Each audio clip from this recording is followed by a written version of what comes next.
Bonjour chers auditeurs et auditrices, ici Anthony Davarel. Aujourd'hui est un épisode spécial car on reçoit le milieu des Rhinos de Rochester, Sofiane Tergout. Pour ceux qui ne le connaissent pas, Sofiane est un joueur au parcours atypique. Tout d'abord, comme à l'habitude, Antoine Latran est à mes côtés. Bonjour Antoine. Salut Anthony, salut Sofiane. Et l'acteur principal d'aujourd'hui est également présent, bien sûr, Sofiane Tergout. Bonjour Sofiane. Bonjour, salut Anthony, salut Antoine. Merci de m'accueillir. Merci d'avoir accepté notre invitation. Pas de souci. Donc, un peu pour faire un résumé de toi, là, peux-tu nous parler en environ une ou deux phrases de ton parcours jusqu'à présent? Donc, en résumé, j'ai commencé en France. Après, arrivé en senior, j'ai joué 2 années en DH. Après, je suis allé en CFA à Sarre-Union. Et donc, après Sarre-Union, je suis parti aux États-Unis pour signer à Southern New Hampshire University en NCAA 2. Et donc, après ça, j'ai signé à Baltimore en indoor et ensuite à Rochester Rhinos en rapide. Ouais, on va essayer de toucher à tous ces sujets-là aujourd'hui. Tout d'abord, ta carrière en France, comment ça s'est passé? Tu es allé dans quel club? En jeune, j'ai joué au niveau régional à Sarreguemines. J'ai fait toute ma carrière de jeune à Sarreguemines. Après, arrivé en senior, j'ai fait ma première année à Sarreguemines, donc en DH. J'avais commencé mes études universitaires aussi à Strasbourg. Du coup, après ça, j'ai quitté mon club de Sarreguemines pour signer dans un club dans la région alsacienne, à Reiperswiller. Donc après, je jouais en DH et j'étais en même temps en STAPS, c'est la faculté des sports. Arrivé, je crois après ma première année ou après ma deuxième année, j'ai signé à Sarre-Union, donc en CFA. En CFA, j'ai fait 2 ans, 2 saisons, ouais. Et donc à la fin de Sarre-Union, ma saison à Sarre-Union, j'allais rentrer en master. Mais pour jouer encore en CFA, ce qui voulait dire s'entraîner tous les jours et continuer mes études en master, c'était pas vraiment possible. Donc du coup, j'ai eu la possibilité de partir aux États-Unis et de suivre un cursus universitaire là-bas en faisant mes études et en continuant le foot à un haut niveau. Donc du coup, j'ai sauté sur l'occasion. C'était parfait pour moi, quoi. On sait que les universités aux États-Unis elles coûtent plutôt cher. Du coup, c'est passé comment? Tu as fait une demande via des bourses ou via Ouais, en fait, quand on joue en équipe universitaire, du coup, on a le droit à une scholarship. Selon les joueurs, personnellement, j'ai eu une full scholarship, donc tous les frais étaient pris en charge. Et comment ça s'est passé, l'idée de vouloir aller aux États-Unis? Est-ce que c'est des contacts qui t'ont permis de communiquer avec différentes universités? Comment ça s'est passé? Ouais, en fait, j'avais déjà quelques amis qui étaient sur place. J'avais voulu partir directement après le bac, mais finalement, j'ai préféré assurer mes arrières parce que je savais pas trop comment ça allait se passer en ayant un diplôme en France. Donc, c'est pour ça que j'ai passé ma licence en France en management du sport. Et après ça, mes amis qui étaient déjà sur place m'en ont parlé un petit peu plus et m'ont dit que ça valait vraiment le coup de venir. Donc, du coup, je me suis approché d'une agence, c'est FFUSA, c'est leur nom d'aujourd'hui. Oui. Ça s'appelait Unité Elite Athlète à l'époque. Et donc, du coup, avec eux, je leur ai envoyé la vidéo de mes matchs en France en CFA avec Sarre-Union. Je leur ai envoyé mes diplômes. Et après, eux, ils rentrent en contact, en relation avec les coachs des équipes universitaires. Question un peu conne, mais tu parlais anglais en arrivant là-bas? Non, pas vraiment. En fait, on va dire j'avais un niveau scolaire, quoi. Ouais, J'ai dû passer le TOEFL en France. ouais. C'est dur. Et Ça va. ça va. Faut bien travailler, franchement. Ouais. Je m'en suis plutôt bien sorti, on va Et dire. en France, ouais. Et en France, t'avais pas la possibilité d'aller de continuer en CFA ou en national? En fait, j'aurais pas pu faire un master, en fait. J'aurais dû arrêter les études, on va dire. Et parce que le rythme était assez chargé avec les entraînements, cours toute la Ouais, journée, t'avais pas envie. entraînement, les week-ends, on avait des matchs assez loin avec les devoirs. Et franchement, c'était pas facile. Donc, ensuite, comme tu l'as dit un petit peu plus tôt, tu es allé en NCAA 2 avec l'Université de Southern New Hampshire. C'est ça. Je crois que tu as passé 2 ans parce que ton contrat avait un maximum de 2 ans, c'est ça? Ouais, c'est ça. C'était pour juste le temps de faire mon master, en fait. Et comme j'avais déjà fait ma licence en France, j'étais pas éligible plus de 2 ans. Donc, ça tombait bien, quoi, juste pour faire le master. OK. Le niveau était haut là-bas? Excuse-moi. Pardon? Le niveau était haut là-bas en NCAA? Pour les meilleures équipes, ouais, c'était un bon niveau. Après, il y avait 2-3 équipes par conférence qui n'avaient pas vraiment niveau. Ouais, parce que j'imagine qu'il y a des universités qui se concentrent plus sur le soccer, d'autres plus Ouais, sur... c'est ça. Et la nôtre, justement, faisait partie de ces universités qui se concentraient vraiment sur le soccer. L'effectif dans ton université, c'était multiculturel, on pourrait dire. Il y avait un Ouais. Brésilien, un Haïtien, un Congolais, un Ouais. Islandais, un Japonais. Donc, est-ce que Ouais. ça a facilité ton intégration Ouais, dans... tout le monde était très ouvert. L'accueil était super, justement, de par le fait que tout le monde venait un petit peu de partout. Donc, du coup, tout le monde vivait, entre guillemets, la même expérience en arrivant dans un nouveau pays. Donc, on s'entraidait beaucoup. Cool, c'est vraiment... Puis je pense que ça l'a aidé à tes 2 ans. Tu as quand même fait un très beau parcours avec environ 13 buts et 21 passes décisives. Là. Donc, c'est quand même à Ouais, noter. Là, ça c'est va. une bonne performance. En Ouais, plus ça va, ça que va. avec ton université, tu as expérience, un titre de meilleur joueur, tu as été sélectionné dans la meilleure équipe des États-Unis, je crois. Là. Donc, c'est c'est vraiment intéressant. Puis, si ça serait à refaire, est-ce que tu ferais le même parcours universitaire? As-tu vraiment aimé ton expérience? Ouais, si je devais rechoisir, je referais exactement la même chose, je pense. Parce que franchement, c'était 2 années presque parfaites. Je dis bien presque parfaites parce que les 2 années en NCAA Tournament, on s'est fait sortir. Donc, du coup, les deux années par la même équipe. Donc, du coup, c'est pour ça que je dis presque parfaite. Et puis Et au moins, t'es sorti avec un master, donc c'est déjà pas mal. En plus, Ouais, bien sûr, bien sûr. Après, on relativise toujours, hein. Mais Hmm. c'est difficile à encaisser. l'été, je pense, entre tes 2 saisons d'universitaire, tu es allé en USL PDL, c'est bien ça? Exact. Ouais, avec Seacoast. Et juste pour rappeler, pour ceux qui ne connaissent pas la USL PDL, c'est une ligue de développement que la USL fait.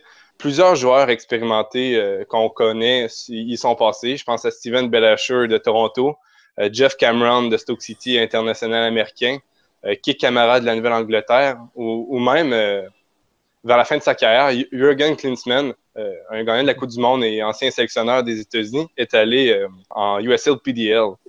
Comme tu l'as dit, toi, tu as joué pour Seacoast. Tu as Mhm, terminé deuxième de la division Nord-Est. mhm. Comment t'as aimé ton expérience en USL PDL? Mais en fait, l'USL, c'était une saison aussi très courte. Je crois que c'était sur avril, mai, juin ou jusqu'à début juillet. Ouais, on a fini deuxième. On avait super bien commencé. On était premier avec pas mal de points d'avance. Après, on s'est un petit peu écroulé vers la fin. Comme on a eu deux, trois joueurs qui ont signé pro. Du coup, ils nous ont quittés. On s'était un petit peu affaibli. Et du coup, après, on est arrivé en finale de conférence. Ben, on a perdu aux prolongations contre Portland. Ouais, c'était une belle expérience, franchement, un bon été. Après, moi, ça m'arrangeait, comme Psychos, c'était à 35 minutes de ma fac. Du coup, comme j'avais cours encore l'été, ça me permettait de jouer au foot pendant la off-season. Donc, c'était parfait. Et comment ça s'est produit? Est-ce que tu as été contacté par l'équipe? Est-ce que c'est toi qui es allé vers l'équipe pour... J'ai été contacté par le coach, ouais. Comme en fait, il y avait déjà d'anciens joueurs de SNU qui avaient joué là-bas. Euh, il y a une sorte de relation entre les deux équipes, comme ça permet, comme je vous le disais, de pouvoir continuer nos études pour ceux qui ont des summer classes.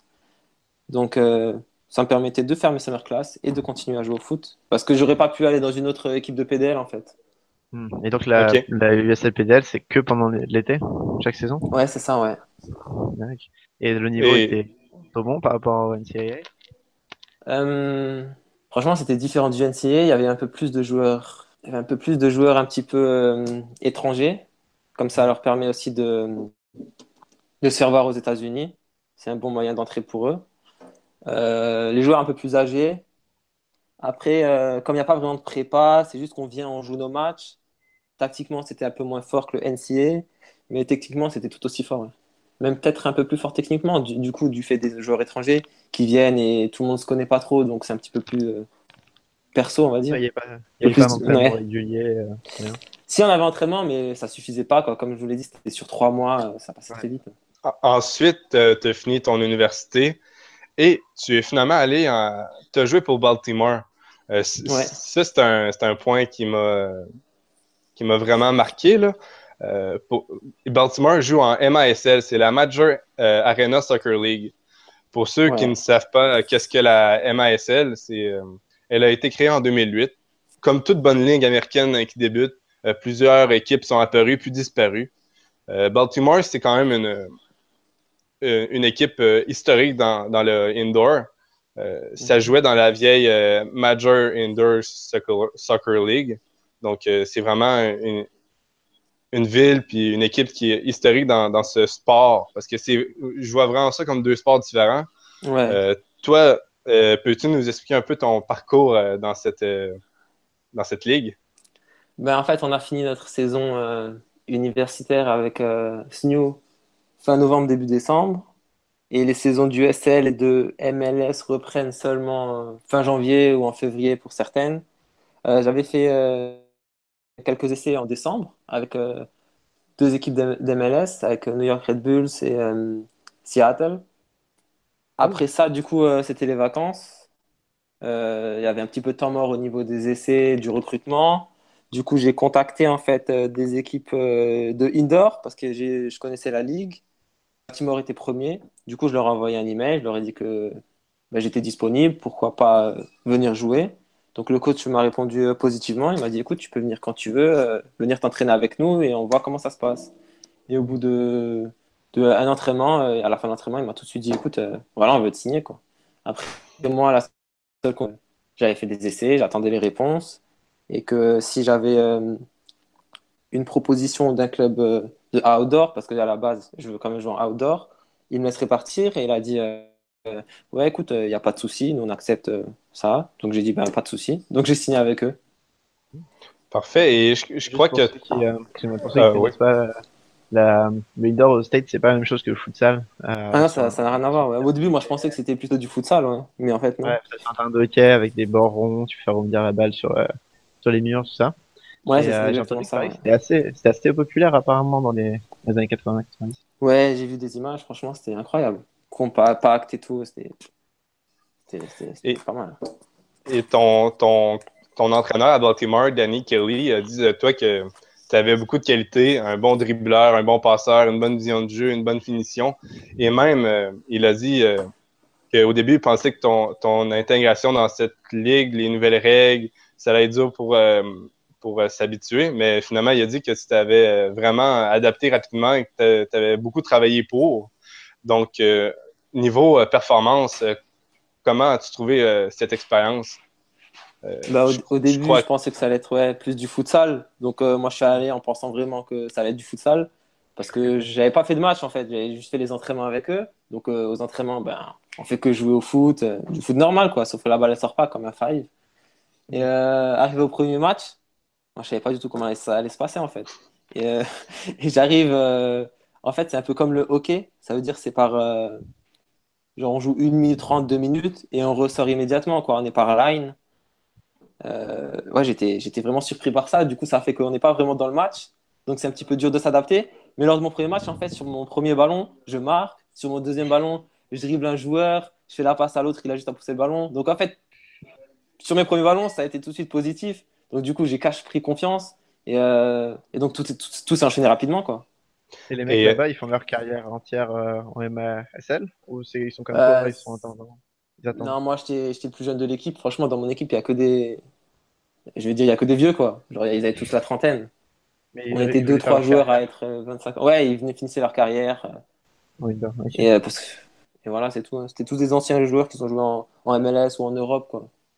Et je crois que ça s'est vraiment bien déroulé. Vous avez été champion. Et, Ouais. et ça a vraiment été un match digne d'une finale là, face aux Souls de Sorogno. Veux-tu en parler? On a gagné le match aller 7-3, il me semble, à domicile. Et comme, donc, au match retour, on allait jouer chez eux. Et après, le truc, c'est que nous, on a une grande salle par rapport aux autres équipes. Du coup, notre terrain, il est un peu plus grand. Du coup, quand on joue à domicile, on est vraiment imbattable. On maîtrise notre salle et tout. Mais en allant chez eux, la salle, elle est beaucoup plus petite. Du coup, il y a un petit peu moins de temps mort. Ça joue sans arrêt. Tu peux frapper presque de partout. Donc, eux, ben, ils étaient imbattables chez eux. Vraiment, ils battaient tout le monde. Et nous, on est arrivé là-bas. C'était un match de fou, d'ailleurs. En général, à nos matchs à domicile, il n'y a pas beaucoup de buts. On est arrivé là-bas. Ben, le score final, c'était 14-13. Euh, Ouais, c'était 13-13 à la fin du temps réglementaire. Du coup, on est allé en overtime. Et en overtime, en fait, c'est but en or. Et dès le début de l'overtime, il y a un de nos joueurs, je crois, il va seul au but, il se fait tacler. Donc, du coup, eux, ils ont eu un blue card. Ça veut dire c'est un joueur, il a une pénalité, il est sorti du terrain. Donc, nous, on était un joueur de plus et on a marqué le but en or. C'est vraiment une finale réjouissante, là. Ouais, Un scénario épique. ouais, carrément. Ouais. Et donc, ensuite, tu as fait combien de saisons en indoor? Je pense que c'est 2, hein? 2 saisons, ouais. Ouais. Et à la suite de la première saison, tu as été recruté par Rochester. Comment s'est faite Ouais, la transition? Est-ce que c'est à la suite des essais, comme tu parlais un petit peu plus tôt, là, ou ouais, exact. En fait, ouais, c'est ça. J'avais fait un essai avec eux et le coach m'avait beaucoup aimé. En fait, le coach, il avait déjà joué en indoor. Il avait déjà joué en indoor dans sa carrière. Il connaissait aussi le coach de Baltimore. Du coup, ils se sont arrangés. Ils ont dit que je pouvais finir la saison avec Baltimore avant d'aller à Rochester. Donc, c'était parfait pour moi, quoi. Donc, j'ai fini ma saison avec Baltimore. On a gagné. Et ensuite, je suis allé à Rochester. Du coup, j'ai loupé un petit peu le début de saison avec Rochester, quoi. mais tu as dû arriver à Rochester avec une certaine confiance après un titre. Ouais. Et je vois d'ailleurs que tu as marqué trois buts à ta première saison en USL. Euh, Ouais. Comment tu as trouvé le niveau de jeu de la USL Ben, par rapport à ce que j'avais connu en NCA, c'était un meilleur level. Les équipes étaient beaucoup plus tactiques, beaucoup plus techniques. Donc, ça m'a beaucoup plus rappelé la France. Donc, j'ai vraiment bien aimé. Après, par rapport à la France, je dirais que c'est plus athlétique. Niveau technique, individuellement, c'est aussi bon. Mais je dirais, ouais, c'est vraiment l'aspect athlétique C'était dur qui m'a de marqué retourner pardon. par rapport à C'était la dur de France. retourner c'était dur de retourner au outdoor quand vu que t'étais en MASL juste avant. Je pensais que ça allait être plus dur que ça, mais en fait, ça s'est super bien passé, quoi. Dès le début, j'ai repris mes repères dehors, donc il n'y avait pas de souci. tu l'as trouvé comment ta première saison en USL? Est-ce que ça s'est vraiment bien passé? Est-ce que tu as eu des difficultés au départ? Collectivement et individuellement, je trouve que ça s'est super bien passé. Après, collectivement, en fait, au début, on a eu quelques difficultés, le temps qu'on trouve nos repères tous ensemble. Il y avait beaucoup de nouveaux joueurs. L'équipe venait de gagner l'USL Cup l'année d'avant. Du coup, beaucoup de joueurs sont partis parce qu'ils étaient en fin de contrat et ils ont eu de meilleures propositions. Donc, du coup, c'était une nouvelle équipe. Moi, je suis arrivé en retard. L'équipe était déjà un petit peu en place, mais quand l'équipe elle était pas trop sur une lancée positive, le coach cherchait ses joueurs, j'ai réussi tout de suite à m'imposer. Et, euh, et après, sur la fin de saison, on a vraiment bien enchaîné. Je crois à la fin, on a fini sur une série de 15 matchs sans défaite en arrivant au playoff, quoi. Ouais. Et rendu au playoff, votre parcours s'est terminé auquel stade de la compétition? Pareil, en semi-final, on a perdu contre OK. New York Red Bull au penalty. D'ailleurs, ouais, on menait 3-2 en prolongation et ils égalisent à la dernière seconde sur un penalty. Et arrivé au penalty, ben, on a perdu. Comme d'hab. C'est c'est pas si peu quand on se dit que c'est celui qui nous a vaincus, c'est le champion de la saison. Quand on est pro, est-ce que c'est un peu une excuse de dire ça? Ah, c'est champion, c'est moins pire. Ben, c'est arrivé, ouais, ben, c'est arrivé l'année dernière avec New York Red Bull et c'est arrivé cette année aussi avec Louisville. Ouais. Donc ouais, franchement, je sais pas comment le prendre. D'un côté, on se dit, ben, on a perdu contre le champion, mais au vu des 2 matchs, contre New York Red Bull, où on arrive au penalty, et au vu du match contre Louisville cette année, où on a perdu 1-0, on a quand même des regrets parce qu'on leur a tenu tête, on aura même mieux joué sur C'est c'est- dans certains moments du match. Mais bon, c'est toujours mieux de perdre c'est- contre les champions, bien sûr. mais ça, je t'ai regardé jouer cette saison en série, là. Et Rochester a fait un très bon match face à. C'était quoi la première équipe en quart de finale? Charlotte. Ouais, Charlotte, il y avait vraiment des bonnes armes offensives. Charlotte, je pense, c'est un Enzo Martinez. Ouais, Il a marqué une fois, mais exact. Ouais. vous avez réussi à quand même lui tenir tête. Et ensuite, Louisville, ça aurait pu pencher d'un bord ou de l'autre, là. Donc, Ouais, exact. et Après, d'ailleurs, en parlant de votre saison avec Louisville, comment tu as trouvé ta deuxième saison en USL? Est-ce que ça s'est mieux passé que la première? Euh, collectivement, on va dire, c'est pas, on a fait le même parcours, on a fini quatrième. On a perdu contre le vainqueur, donc collectivement, on a eu 2 saisons assez similaires. Individuellement, cette année, je suis encore arrivé tard du fait que je jouais avec Baltimore et qu'on est encore allé gagner le championnat avec Baltimore. Du coup, la saison elle s'est prolongée. Donc, je suis arrivé en retard. Au début, l'équipe elle était encore en place. Ça va, j'ai réussi à me refaire ma place. Mais après le coach, voilà, il avait un petit peu ses joueurs, donc moins joué. En fait, Notamment en arrivant on n'a pas demandé, en mais playoff. tu joues sur le terrain, tu te décrirais comment? Mon poste, je joue milieu relayeur, voire numéro 10 dans ces zones de terrain. Après, avec Rochester, le coach m'utilisait plutôt sur une aile. Je jouais plutôt ailier gauche.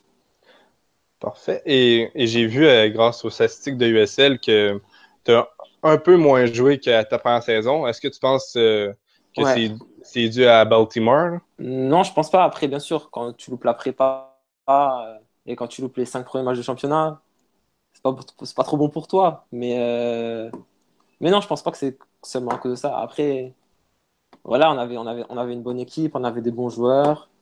Je pense le fait de jouer aussi ailier gauche. On avait des vrais ailiers gauche aussi, donc je pense qu'à la fin, le coach a préféré des joueurs qui avaient cette vocation naturelle.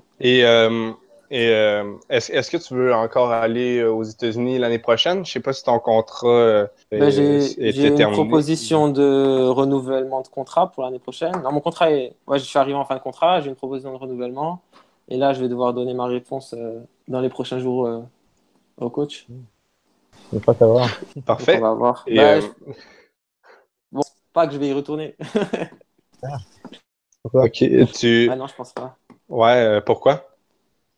Pour différentes raisons. Déjà, je me suis marié l'été dernier. Euh, du coup, je pense que je vais retourner pour vivre avec ma femme quand même. Elle est venue me rejoindre aux États-Unis pendant un moment et on préfère quand même être proche de la famille, quoi.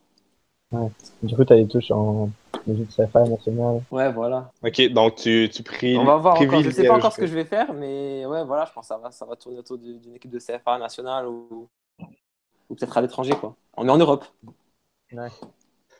Donc, si tu penses retourner en France pour les prochaines saisons, ton bilan pour ton expérience aux États-Unis, ça serait quoi, là? Super expérience, hein. Franchement, j'ai vraiment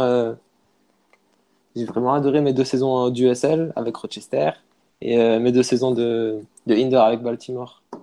Les deux, franchement, c'était top. Il y a pas mal de joueurs de Division 2 ou 3 français qui essayent de partir aux States. Donc toi, tu leur conseillerais de partir? Ouais, mais franchement, c'est assez difficile de joindre une équipe, hein. Parce que Ouais, j'ai pas vu beaucoup de Français en USL, hein. Je crois qu'on est 3-4 avec Vincent et Flo à New York, avec Ryan qui joue aussi avec moi à Rochester. Mais sinon, dans les autres équipes, je crois qu'il y a un autre Français qui joue, je crois, dans l'autre conférence, mais c'est tout, hein. C'est très difficile quand tu es étranger de venir jouer aux États-Unis. ouais, ben, c'est surtout aussi avec les quotas d'étrangers, là, ça facilite pas la tâche. Ouais, exact. Ouais, ouais, comment je crois en avoir étranger par équipe, c'est pas beaucoup. Et plutôt, tu as parlé des essais avec des équipes de MLS. Ça avait pas été concluant. J'ai pas eu de retour, du coup, Ok. j'ai supposé que non, c'était pas concluant. Ça arrive souvent aux joueurs du USL d'avoir des petits essais en MLS. Quelques-uns, ouais. Ouais, ça arrive. Ça arrive de temps en temps. Et une question un peu bizarre, je sais pas si tu connais un peu la situation, mais qu'est-ce que tu penses des problèmes de ligue privée aux États-Unis, le fait qu'il n'y a pas de prolongation, relégation, Ouais, tout ça? franchement, moi je suis un peu pour la relégation-promotion, hein, parce que jouer une saison sans avoir de réel objectif, l'objectif c'est de gagner la Cup, mais bon, tu gagnes la Cup, ensuite il se passe quoi, quoi? Et il se passe rien Ouais. du tout. Il n'y a aucune pression, on joue 32 matchs de saison régulière pour à la fin perdre au premier match ou perdre au deuxième match. Ouais. Je suis Donc pas t'es très pas pour, fan. hein. t'es pas fan du système des playoffs non plus. Non, du tout, non.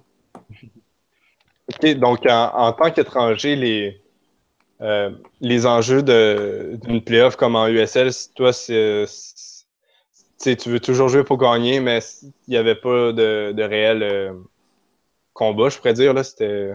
Ben, arriver au playoff, c'est là que les vrais matchs arrivent, quoi. C'est là où il y a les matchs à pression, les matchs en jeu. Alors que durant toute la saison régulière, bien sûr, on est toujours motivé de jouer au foot, on veut gagner nos matchs, on veut finir. Mais bon, arriver en playoff, c'est long quand même, il y a quand même 32 matchs. Ouais. Et que tu finisses 8e ou premier, à part jouer à domicile, tu peux gagner le championnat, quoi. Et bon, ça. OK, donc c'est rendu environ au milieu de la saison que tu commences à trouver le temps un peu plus long, d'avoir hâte aux séries, parce que tu te dis, comme une équipe qui est pratiquement assurée de finir 5e avec 3-4 matchs à jouer, c'est là que ça devient plate le système de playoff. Ben, comme on voit des équipes comme Charleston et Charlotte, pendant la saison, elles étaient premières, hein, devant. Mais ben, comme vous l'avez dit, durant le milieu de la saison, ben, elles se sont un petit peu écroulées, quoi. Parce que voilà, jouer tous ces matchs-là, faut être motivé, quoi. C'est pas que je dis pas que personne Ouais. n'était motivé, mais bon, pendant un moment, on dirait que la saison elle avance pas. Non, c'est vrai. Et donc, en tant qu'étranger aux États-Unis, tu privilégierais un système de saison comme en France, par exemple, que c'est de 34 matchs et le gagnant remporte la coupe. Ouais, après, non, franchement, tu peux faire des playoffs, mais avec une promotion, quoi. Où, par exemple, le premier est promu d'office, et je sais pas, il y a 2 autres places entre le deuxième et le 8e, ou un truc comme ça, je pense. Ça serait. Parce que tu finis toute la saison première pour après te faire éliminer par le 8e. Euh, Non, c'est moche, quoi. c'est vrai. Et c'est surtout que une équipe en USL, comme le FC Cincinnati, qui ramène beaucoup de monde, Ouais. plus que le quart moitié MLS, là, des fois, ça doit être fâchant pour les supporters de dire on est là, notre équipe joue quand même bien et au final, on est bloqué en Division 2. Là. Ouais, mais ouais, eux, en fait, ils ont tout. Ils ont tout pour être une équipe d'MLS, mais ils sont en USL. Sauf la team. Ouais, après leur équipe, Ouais. leur équipe est moyenne. Mais j'allais demander, ouais, Ouais. Non, l'ambiance dans les stades du SL, c'est comment? Ça dépend des équipes. Bah, quand on va à Cincinnati, bah, on a l'impression de jouer en Ligue 1, quoi. Hmm. Louisville, c'est top. Tampa, c'est bien. Après, Après, j'imagine les réserves, c'est un peu chiant. ben ouais, réserve de New York, il n'y a personne, quoi. Réserve d'Orlando, au moins on joue dans leur grand stade. Hmm. Et à Euh, Rochester? Rochester, franchement, j'aime bien, hein. Je sais pas si vous avez vu des vidéos ou en regardant les matchs. Il y a un beau stade, hein. Il y a ouais, une belle il est beau le ambiance. stade et il est aux couleurs de l'équipe en plus. Là, ça Ouais, l'aide. exact. Ouais, ouais. La Rochester, c'est vraiment pas mal. Après, on a une petite. On a un peu moins de supporters que la saison dernière, mais l'ambiance est tout aussi bonne. Et on parle souvent de la culture foot aux États-Unis. Est-ce que tu trouves que les supporters sont seulement présents lorsqu'il y a des bonnes performances ou même dans les moments les plus difficiles, là, les supporters restent présents au stade en Division 2 quand il y a un peu moins d'enjeux? Alors là, bon, mon opinion personnelle, hein. Je vais vous donner mon opinion personnelle. Ouais. Je pense pas que les résultats jouent vraiment beaucoup Hmm. bien sûr, dans les vrais supporters, ouais, mais dans l'affluence générale, je ne pense pas. Mais pour les vrais fanatiques, ouais, je pense. Parce Mais que sinon, voilà, leur culture foot n'est pas vraiment développée, hein. ils viennent un Ils peu sont en plus... touriste. Ouais, ils viennent plutôt juste pour regarder du divertissement. Donc, ça serait peut-être aux États-Unis, ça serait principalement la culture foot qu'il faudrait améliorer.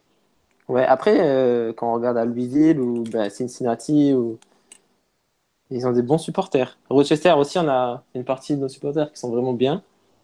Après, mais la majorité vient juste pour se divertir. Et est-ce que tu penses que le fait de créer une ligue seulement pour les réserves, ça amènerait plus de monde au stade? Parce que souvent, quand tu te dis Rochester contre Portland 2, des fois, c'est peut-être moins attrayant qu'une réelle équipe. Je sais pas si tu penses que ça améliorerait les choses.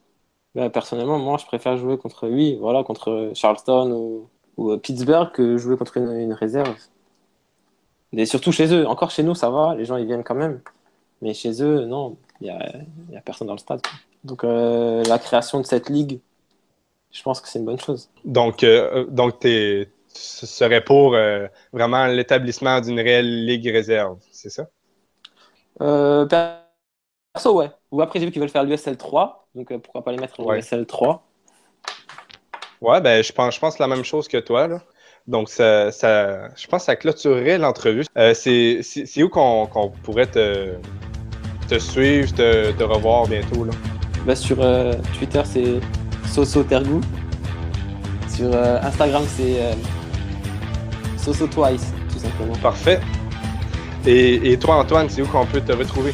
Sur Twitter, Antoine Lafrance. J'écris aussi pour Internet TV et je tiens le compte French Thunder pour suivre les sports de Seattle en France. Moi, Anthony, on peut me retrouver sur Twitter sur Anthony MLS. Sinon, comme toi, Antoine, j'écris pour Lucarne Opposé. Et finalement, vous pouvez nous retrouver sur Culture Soccer, à Culture Soccer sur Twitter, également sur YouTube et Mixcloud. Donc, merci énormément, Sofiane, d'avoir accepté notre invitation. Pas de souci, merci beaucoup. Merci. Donc, merci à vous aussi, chers auditeurs et auditrices. À la prochaine. Bye bye.